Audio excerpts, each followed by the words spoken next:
सचिव वैद गुरु तीन जौ प्रिय बोलहि भयास राज धर्म तन तीन कर होई बेगहि नास। तुलसीदास की ये चौपाई अक्सर तब प्रयोग में आती है जब राजनीति से जुड़ा हुआ और सत्ता से जुड़ा हुआ कोई बात या किसी तरह का विवाद सामने आता हो। उसमें खोजने जाते हैं कि कितनी गलतियां हुई है, क्या कमियां रह गई जिसके चलते सत्ता पर संकट आ गया है या दल पे संकट आ गया है, राजा पे संकट आ गया है। तो इसमें सबसे बड़ी बात ये होती है कि जो राजा के करीब लोग हैं, राजा को मंत्रणा करने वाले लोग हैं, वो क्या कहते हैं, किस तरह से राजा को सलाह देते हैं। ये बात वर्तमान राजनीति और लोकतंत्र में भी लागू होती हैं, क्योंकि जितनी भी बातें कही गई हैं वो किसी खास तंत्र के लिए नहीं बल्कि राजधर्म के लिए कही गई हैं। और राजधर्म लोकतंत्र हो या राजतंत्र हो या किसी भी तरह का तंत्र हो, किसी भी तरह का शासन हो, उसमें लागू होती हैं।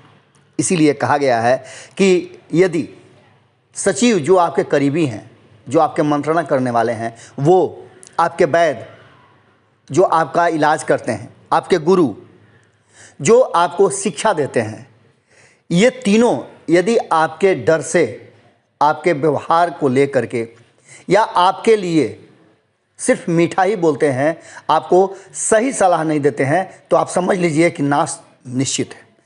अब वर्तमान परिस्थिति में जो चीज़ें सामने आ रही हैं उसमें बिहार में चल रहे राजनीतिक उठापटक और सत्ता में बैठी जो एनडीए है उसको लेकर के है।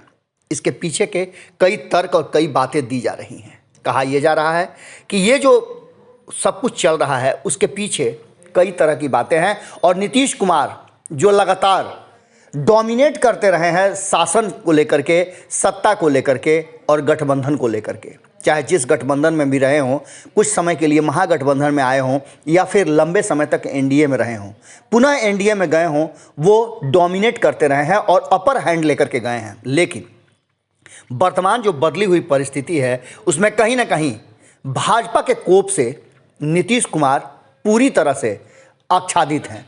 आपको बता दें कि इस पूरे माहौल को लेकर के लगातार अब चर्चाएं चल रही हैं कि नीतीश कुमार आखिर करेंगे तो क्या करेंगे। अब हाल फिलहाल में जिस तरह से आशा और निराशा, ये दो ऐसे शब्द हैं जिसको लेकर के कहीं ना कहीं हमेशा हानि ही होता है। आस के पंछी को हमेशा निराशा कहीं ना कहीं पूरी तरह से ध्वस्त कर देती है। इसी आस की बात कर रहे थे ललन सिंह जब कल वो प्रेस वार्ता कर रहे थे और प्रेस वार्ता में उन्होंने कुछ ऐसी बातें कहीं जो स्पष्ट कर रहा था कि कहीं ना कहीं भारतीय जनता पार्टी ने नीतीश कुमार और जदयू को चेकमेट कर दिया है। ऐसी स्थिति में पार्टी और नीतीश कुमार की प्रतिष्ठा दोनों दांव पे लगी हुई है। अब ऐसी परिस्थिति में क्या कुछ होना है। जैसे ही आरसीपी सिंह ये बात कहते हैं कि हमें तो अंदाज़ा था कि सब कुछ ठीक हो जाएगा, हमने तो आरसीपी सिंह को अधिकृत कर दिया था, वो हमें लगातार ये कहते रहे कि सब कुछ ठीक हो जाएगा, समझौता हो जाएगा, बातें सकारात्मक चल रही हैं, और अंत में जब कहीं भी हमारे पास मौका नहीं था, समय नहीं था, तो हमें धोखा मिला। इस बात को कहते हुए ललन सिंह जरा भी गुरेज नहीं करते हैं और उन्हें स्पष्ट तरीके से आरसीपी सिंह पर आश्वासन और उन पर भरोसा कहीं ना कहीं महंगा पड़ा। अब इसके पीछे की रणनीति आप समझ लीजिए। आपको याद होगा कि मैंने पहले भी आपको ये बात कही थी कि आरसीपी सिंह वो मोहरा हैं जिसे भारतीय जनता पार्टी और जदयू दोनों ही कहीं ना कहीं बीच रास्ते में डाल करके प्रयोग कर रही है। इस पूरी बात को लेकर के जो सामने तथ्य और चीज़ें आ रही हैं वो स्पष्ट कर रही हैं कि कहीं ना कहीं ये मामला अब दूसरे दिशा में जा रहा है नीतीश कुमार को लेकर के। और आपको पता है कि नीतीश कुमार के कई ऐसे करीबी नेता हैं जो नीतीश कुमार को प्रधानमंत्री के रूप में नरेंद्र मोदी का सबसे तगड़ा और मजबूत विकल्प देखते हैं। और सिर्फ जदयू की बात हम क्यों करें, जो पार्टियां एकजुट होने की कोशिश कर रही हैं नरेंद्र मोदी के विरुद्ध, उनमें भी नीतीश कुमार को लेकर के एक सॉफ्ट कॉर्नर है और नीतीश कुमार को सबसे ज़्यादा प्रबल और मजबूत उम्मीदवार मान रही है। इन सारी बातों को लेकर के जहां ये कहा जा रहा है कि नीतीश कुमार की महत्वाकांक्षा पार्टी और प्रतिष्ठा दोनों को ऊपर भारी पड़ने लगी है, वहीं दूसरी तरफ आपको बता दें कि जब जब नीतीश कुमार को ज़रूरत महसूस हुई है, अपने हिसाब से वो अपनी आगे की रणनीति बनाते रहे हैं और उस रणनीति में उनका साथ देने के लिए लोग मिलते रहे हैं, और वो भी पूरी तरह से समर्पित होकर के। आपको याद होगा कि जब 2013 में नीतीश कुमार अलग हुए थे तो बिना किसी शर्त के लालू प्रसाद और कांग्रेस ने उनका समर्थन किया था, और इस बात की तरफ इशारा करता है कि अगर नीतीश कुमार एक बार फिर से एनडीए से बाहर आएंगे तो उनके समर्थन के लिए जो भाजपा विरोधी दल है वो हमेशा बाहें खोलकर उनका स्वागत करेंगे।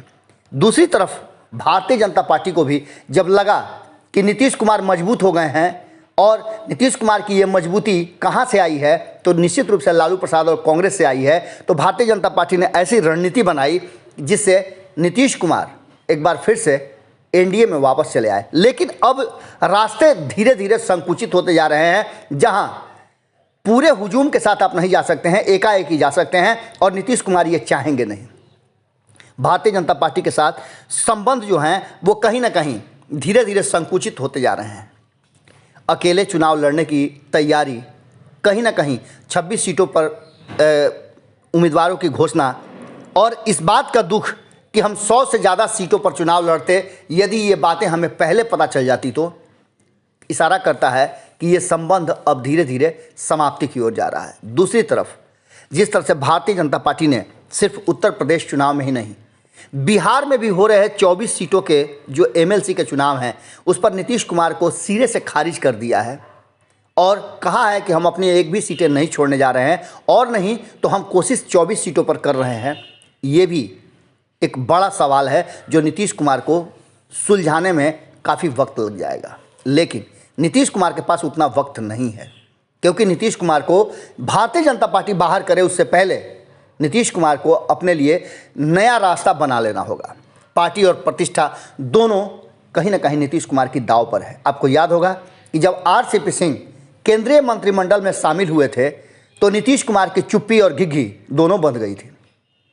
नीतीश कुमार यहाँ तक कि आरसीपी सिंह को बधाई तक नहीं दिए थे, और ये बातें, ये तल्खियाँ नज़र कल आई जब ललन सिंह पूरी तरह से प्रेस वार्ता में कोट कर रहे थे आरसीपी सिंह को और उन्हें कटघरे में खड़ा कर दिया था। इन सारी बातों को लेकर के जिस तरह से मुस्कान, अगर आपने प्रेस वार्ता देखा होगा, और क्यों नहीं देखा होगा, भारत लाइव ने आपको दिखाया भी था कि प्रेस वार्ता में बगल में बैठे केसी त्यागी जिस तरह से मंद मंद मुस्कुरा रहे थे, उनकी मुस्कान बहुत कुछ कह रही थी।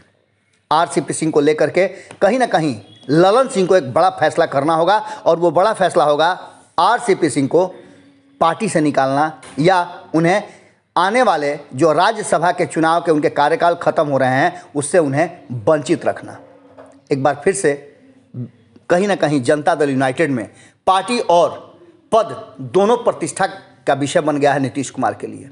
नीतीश कुमार ने जहां एक तरफ भारतीय जनता पार्टी का सहारा इसलिए लिया था कि उन्हें मुख्यमंत्री बने रहना था, अब एक बार फिर वो वक्त आ गया है जब 2013 की तरह नीतीश कुमार को नए साथी की ज़रूरत होगी पद पर बने रहने के लिए और प्रतिष्ठा प्राप्त करने के लिए। आपको याद होगा कि जब 2015 के चुनाव में नरेंद्र मोदी ने नीतीश कुमार के डीएनए पर सवाल खड़े किए थे और नीतीश कुमार को भ्रष्टाचारी बताते हुए लंबी फहरिस्त दे दी थी, और इतना ही नहीं, जदयू का जो नया नामकरण किया था वो सबको याद है। इन सारी बातों को लेकर के जिस तरह से भारतीय जनता पार्टी ने नीतीश कुमार को कटघरे में खड़ा कर दिया था, एक बार फिर से वही वक्त आता नजर आ रहा है। संजय जायसवाल ने जिस तरह से सीधी तौर पे ये बातें कही है और जदयू भाजपा के गठबंधन को यूपी में समाप्त बताया है, इसकी सुगबुगाहट उसी दिन शुरू हो गई थी जब पहला अपना उम्मीदवारों का लिस्ट जारी किया था भारतीय जनता पार्टी ने, और ख़ास करके ये बातें आरसीपी सिंह ने कहीं ना कहीं डायलेमा में रखा पार्टी को। ये बात स्पष्ट तरीके से ललन सिंह कह रहे हैं। अब ऐसी स्थिति में विकल्प बचता है लालू प्रसाद। क्या लालू प्रसाद एक बार फिर से उनकी पार्टी और उनके साथ साथ जितने भी गैर भाजपाई दल जुड़े हुए हैं, चाहे वो कांग्रेस हो, वाम दल हो या फिर अन्य दल हों, जो इंतजार कर रहे थे कि नीतीश कुमार भारतीय जनता पार्टी को छोड़ करके बाहर आए तो उनका समर्थन किया जाए, क्या एक बड़ी लड़ाई का हिस्सा बन सकते हैं? क्या एक बार फिर से नीतीश कुमार की प्रतिष्ठा लालू प्रसाद के हाथ में है? ये सवाल बड़ा है, क्योंकि नीतीश कुमार के पास विकल्प दो ही है।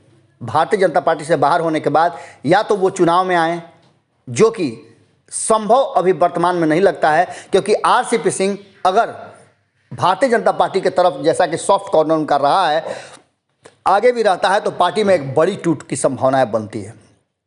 वहीं दूसरी तरफ नीतीश कुमार के पास दूसरा विकल्प है लालू प्रसाद के साथ एक बार फिर से बड़ी योजना का हिस्सा होना। और लालू प्रसाद भी चाहेंगे, क्योंकि लालू प्रसाद को पता है कि नीतीश कुमार जब बिहार की गद्दी खाली करेंगे तभी उनके पुत्र तेजस्वी यादव को मौका मिलेगा। इसके लिए लालू प्रसाद को इंतजार करना होगा और तेजस्वी यादव को थोड़ा एक स्टेप पीछे हटना होगा। अब इन सारी स्थिति और परिस्थितियों को देखते हुए एक बात तो तय नजर आती है कि नीतीश कुमार की प्रतिष्ठा और पार्टी दोनों बचाने के लिए लालू प्रसाद का फॉर्मूला और कांग्रेस का साथ, इसके साथ साथ अन्य विपक्षी दलों का जो सहयोग होगा वो जरूरी होगा। देखने को मिल सकता है बिहार में फिर से एक बार छोटे भाई, बड़े भाई और मझले भाई का गठजोड़। और ये अगर गठजोड़ एक सप्ताह के अंदर हो गया, यूपी चुनाव के शुरुआत होने से, वोटिंग होने से पहले हो गया, तो आप समझ लीजिए कि उत्तर प्रदेश में एक बड़ी ताकत के साथ भारतीय जनता पार्टी का विरोध होगा। और जिस तरह से भारतीय जनता पार्टी भी पेशोपेश में है कि यदि योगी आदित्यनाथ यूपी में एक बार फिर से अपना परचम लहरा देते हैं और उनके दम पर जीत होती है, तो कहीं ना कहीं भारतीय जनता पार्टी में भी एक बड़ा रिक्तता आ जाएगा, गैप आ जाएगा और एक बड़ा वर्ग खड़ा हो जाएगा, बड़ा समुदाय खड़ा हो जाएगा, समूह खड़ा हो जाएगा जो योगी आदित्यनाथ का समर्थन करेगा। अब ऐसी स्थिति में देखने वाली बात यह होगी कि इसके पीछे की रणनीति और योजना क्या है और इस रणनीति पर कितना ज़्यादा रास्ते पर आगे बढ़ने की कोशिश कर रहे हैं नीतीश कुमार। लालू प्रसाद इंतजार कर रहे हैं, वो पूरी तरह से तैयार हैं। अब फैसला नीतीश कुमार को करना है और इस फैसले के इंतजार में हम भी हैं। जैसे ही इस पर कोई नई बात आती है हम फिर आपके साथ जुड़ेंगे। आज के भोरे भोर में हम आपसे यही विदा लेते हैं, कल फिर मुलाकात होगी। बहुत बहुत धन्यवाद, नमस्कार। अगर ये वीडियो पसंद आई और वह बिहार के राजनीति और बिहारियत से सरोकार रखेनी तो सब्सक्राइब बटन दबा के चैनल के सब्सक्राइब कर ली। ओजे एगो घंटी बा, ओकरा बटन दबा देला से कुल सटीक और मारक खबर रुआ मुफ्त में मिल जाई। अगर रुआ पत्रकारिता के हमनी के नया प्रयोग में सहयोग कर चाहतानी तो ज्वाइन बटन दबा दी। पेटीएम नंबर नोट कर ली 9386816700। धन्यवाद।